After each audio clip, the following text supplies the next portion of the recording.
Good. అప్పుడప్పుడు మనం కూడా రిలాక్సేషన్ బాడీని, మన ఎనర్జీని, మన ఫార్ట్లన్నింటిని మనం గుర్తించుకొని ఆ శక్తి అటుకు వస్తున్నట్టు మనం ఫీల్ అయితే అన్ని ఫార్ట్స్ థ్యాంక్స్ చెప్పనట్టుగా ఫీల్ అవుతాం.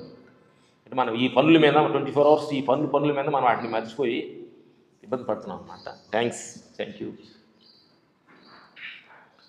సరే, ఈరోజు ఎక్సర్సైజ్ లైట్గానే చేద్దాం, ఎందుకంటే రోజు చేస్తాం కాబట్టి సరదాగా 2 మాటలు మంచి మాటలు మాట్లాడుకుందాం. మీరు ఏదైనా డౌట్ అడగవచ్చు. అనకుండా బ్రదర్ ముందుకు రావచ్చు, రండి, ముందుకు రండి, ముందుకు రండి,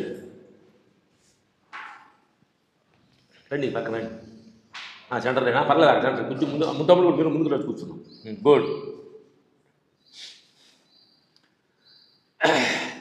మనం వాళ్ళు మీకు చెప్పేది కూడా ఏంటంటే మనం వేరు వేరే పనుల్లో ఈజీగా ఉన్నాం. మనకి తెలిసిన పని ఎవరి పని వాళ్ళు తెలిసింది. మేము ఫైట్ మాస్టర్ అంటే వాళ్ళు డైరెక్షన్ డిపార్ట్మెంట్, ఆయన ప్రొడ్యూసర్గా ఎవరి పనిలో వాళ్ళు, మీరు హౌస్ వైఫ్, కొంతమంది జాబులు చేస్తూ ఉంటాం అన్నమాట. సహజం, ఎవరి పని వాళ్ళు చేస్తూ ఉండాలి. ఎవరికి ఆలోచన మితికి దక్క చేస్తున్నాం కాబట్టి మనకేంటంటే ప్రపంచం, సంసారం, దేహం, ఈ 3 మనకి 24 అవర్స్ మనకి మనం రొటీన్ అయ్యాయి. ఈ 3 బయట ఉద్యోగం వెళ్ళేప్పుడు ప్రపంచం, ఇంటికి వచ్చిన సంసారం, ఎక్కడుండా దేహం మనకి. వీటన్నిటికీ మనం ఏంటంటే ఫస్ట్ దేహం ద్వారా మనం వచ్చాము, ఆ తర్వాత సంసారం మనకు యాడ్ అయింది, తర్వాత ప్రపంచం మనకు యాడ్ అయింది. ప్రపంచం ఈ 3లో మనం ప్రతి క్షణం ఈ 3 ద్వారాగానే మనం టెన్షన్ పడతాం. కానీ నిన్నే మా ఫ్రెండ్ చెప్పాడు, పిల్లలు ఫ్యామిలీ వైపు ట్రైన్ కింద యాక్సిడెంట్ అయ్యి చనిపోయారని చెప్పారు. సూసైడ్ చేసుకున్నారు. ఎందుకు వాళ్ళు సూసైడ్ చేసుకున్నారు? ఏదో అమితంగా ఊహించుకున్నారు. వాడు బిజినెస్లో కావచ్చు, లేకపోతే వాళ్ళు ఏదో మా ఫ్యామిలీలో కావచ్చు, ఇట్లా ఊహించుకున్నారు. ఆ ఊహించింది వాళ్ళు పొందలేకపోయారు. పొందలేనప్పుడు ఏమనుకున్నారు వాళ్ళు, మనం ఫెయిల్ అయిపోయాం కాబట్టి సమాజం మనం తప్పు అనుకుంటుందని చెప్పి వాళ్ళు సూసైడ్ చేసుకున్నారు.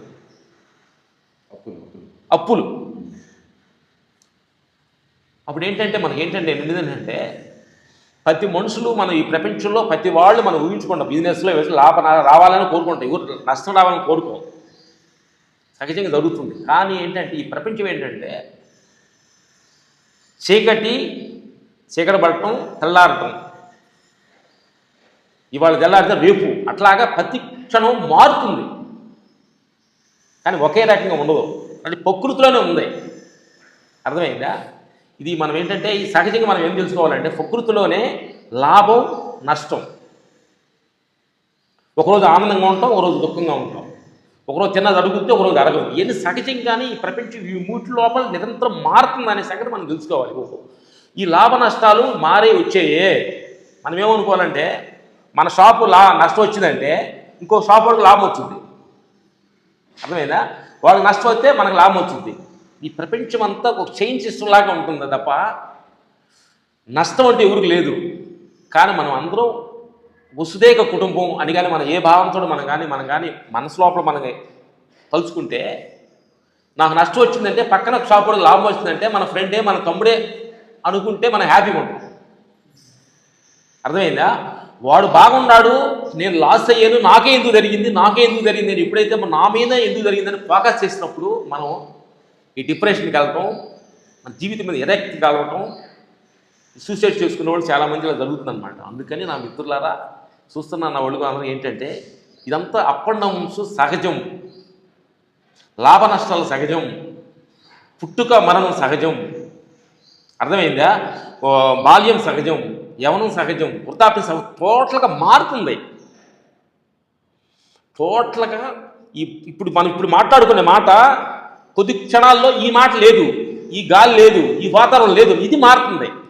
ప్రతి క్షణం మూవింగ్ రివర్ లాంటిదంట. మన జీవితాలు ఏంటంటే ఒక మూవింగ్ రివర్ లాంటి, ప్రతి క్షణం మూవ్ అవుతూనే ఉంటాయి. అందుకంటే ఈ మూవింగ్ రివర్ని మనం ఎక్కడైతే ఒక అడ్డు కట్టేసుకున్నామో అక్కడ బాధ వస్తుంది. నేను అనే ఒక అడ్డుకట్ట ఎక్కడ చేసుకున్నామో అక్కడే మనకు బాధలు వస్తున్నాడు. అందుకని ప్రతి క్షణం జరుగుతున్న దాన్ని యాక్సెప్ట్ చేస్తూ, చూస్తూ, మార్పుని యాక్సెప్ట్ చేస్తూ, లాభాన్ని యాక్సెప్ట్ చేస్తూ, నష్టాన్ని యాక్సెప్ట్ చేస్తూ, పొగిడింతలు యాక్సెప్ట్ చేస్తూ, తన తిట్టినప్పుడు యాక్సెప్ట్ చేస్తూ, అర్థమైందా? మనం ఏం జనరల్గా ఏమనుకుంటామంటే పొగిడినప్పుడే మనం ఆ యాక్సెప్టేషన్ అనుకుంటాం, తిరిగి యాక్సెప్ట్ చేయం. ఫ్యామిలీలో కావచ్చు, మనం చేస్తున్న పని దగ్గర కావచ్చు, ఎక్కడైనా కావచ్చు. ప్రతి క్షణం ఏమైపోయిందంటే మనం ఒక గోల్ పెట్టుకున్నాం, పొగడింతలకే ఉంటుంది, నేను ఎప్పుడు ఆరోగ్యంగానే ఉండాలి, నేను ఎప్పుడు ముసలోడిని అవ్వకూడదని మనం ఒక సిస్టంలో పెట్టుకొని ఈ మార్పు దొరుకుతున్నది మనం యాక్సెప్ట్ చేసుకోలేక మనం అక్కడ బాధపడుతున్నాం. అందుకని ప్రతి క్షణం మార్పుని యాక్సెప్ట్ చేస్తూ వెళ్తూ ఉండాలి. ఎందుకంటే మనం ఈ రోజుల్లో ఒక రాముడిని తీసుకోండి, ఒక పాండవులను తీసుకోండి, ఒక జీసస్ని తీసుకోండి, ఒక సీతను తీసుకోండి, ఎవరు కూడా పెద్ద పెద్ద మహానుభావులు ఎవరో దేవుళ్ళలాగా మనం కొలుస్తున్న వాళ్ళు అందరూ కూడా వాళ్ళు అప్ అండ్ డౌన్స్ని కష్టాలను ఎదిరించిన వాళ్ళే ఈరోజు వాళ్ళు మన దేవుడిగా కొలుస్తున్నాం. అర్థమైందా? అందుకని దేవుడికే కష్టాలు వచ్చినప్పుడు మనం ఎందుకు రావు అనే భావన మనం కానీ అనుకుంటే చాలా ఈ కష్టాలను చాలా ఈజీగా మనం దాటేళ్ళొచ్చు. కానీ నాకే ఎందుకు వచ్చింది, నన్నే ఎందుకు ఫోకస్ చేశారు అనే భావన ఎప్పుడైతే మన లోపల వచ్చిందో అప్పుడు మనం డిఫరెన్స్కి వెళ్తున్నాం. నాకు కాదు కష్టాలు, ఈ ప్రపంచంలో అందరు కష్టాలు ఉండి అందరు లాభాలు ఉన్నాయి అని ఎప్పుడైతే మనం అనుకున్నామో మన జీవితాలు చాలా హ్యాపీగా ఉంటాయి. అందుకని మనం చేస్తున్న పని ఏదైనా కావచ్చు, ఇంట్లో హౌస్ వైఫ్గా ఉండొచ్చు, చిన్న జాబ్ కావచ్చు, మేము ఫైట్ మాస్టర్ కావచ్చు, ఏదైనా దాన్ని నిజంగా ప్రేమించి చేసే పని దానిలోనే ఆనందం ఉంది.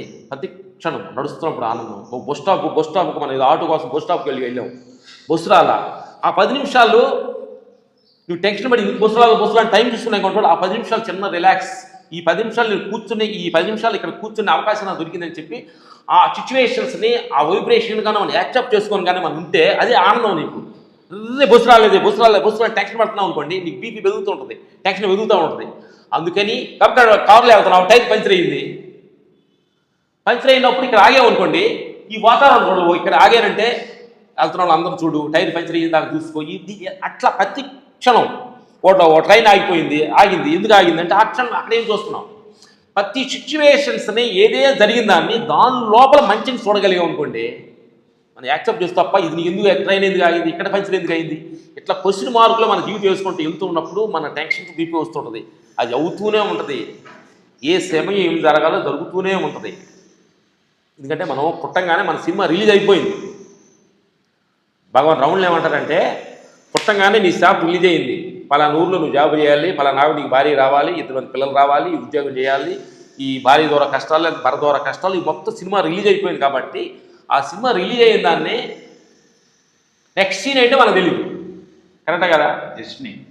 ఎస్, ఇక్కడ నుంచి నువ్వు బయటికి వెళ్ళిన తర్వాత ఎవరితో మాట్లాడడం నీకు తెలియదు. ఎవరు తెలుసా నీకు? ఎవరు నేను పలకరెత్తా నీకు తెలియదు. అట్లా మనకి ప్రతి క్షణం మనకి ఏమో అసలు తెలియదు, కానీ మనం అన్నీ తెలిసినట్టు మనం ఫీల్ అవుతున్నాం. అందుకని ప్రతి క్షణం ఈ ప్రపంచంలో మనం భూమి మీదకి వచ్చేవాడు ప్రతి క్షణం నేర్చుకోవడానికి వచ్చాం. ఒక మనిషి కోపాడ్డాడు, అతని దగ్గర ఏమి నేర్చుకుందాం. ఒక మనిషి బాగా ప్రేమించాడు, అతని దగ్గర ఏమి నేర్చుకుందాం. అర్థమైందా? ప్రతి క్షణం మన భార్య దగ్గర ఏమి నేర్చుకున్నాం, మన భర్త దగ్గర ఏమి నేర్చుకున్నాం, పిల్లల దగ్గర ఏమి నేర్చుకున్నాం, మనం పనిచేస్తున్న ఆఫీస్లో అక్కడ ఏమి నేర్చుకున్నాం. ప్రతి క్షణం మనుషుల దగ్గర మనం చూడటం నేర్చుకోవడం కానీ మనం మైండ్లో ఉంటే నేర్చుకోవచ్చు తప్ప ప్రతి విషయాలు చిన్న విషయాలు భార్య దగ్గర, ఆఫీస్లో, ఎక్కడెక్కడ చిన్న విషయాల మీద మనం ఫోకస్ చేసి వాడు అలా చేసాడు, వీడు ఇలా చేసాడు అని ఫోకస్ చేసినప్పుడు, ఫోకస్ చేసి వాడు తప్పులే గుర్తించి మన మైండ్లో పెట్టుకున్నాం అనుకోండి, కొన్నాళ్ళకి ఏమైపోతుందంటే నీ మైండ్ అంతా తప్పులే నిండిపోయి ఉంటే మంచిగా అనిపించదు. అర్థమైందా? అందుకని ప్రతి మనిషి లోపల చెడు ఉంటుంది, మంచి ఉంటుంది. మంచిని గుర్తించి మంచినే మనం క్యాప్చర్ చేసుకొని ఆ మంచి గుణాలనే మనం కానీ అలవరుచుకుంటే ప్రతి క్షణం ఆనందంగా హ్యాపీగా ఉంటాం అనేది ఈ సందర్భంగా చెబుతున్నాం. కొన్ని విషయాలు డౌట్లు ఉంటే అడగండి, సరదా మాట్లాడతాం.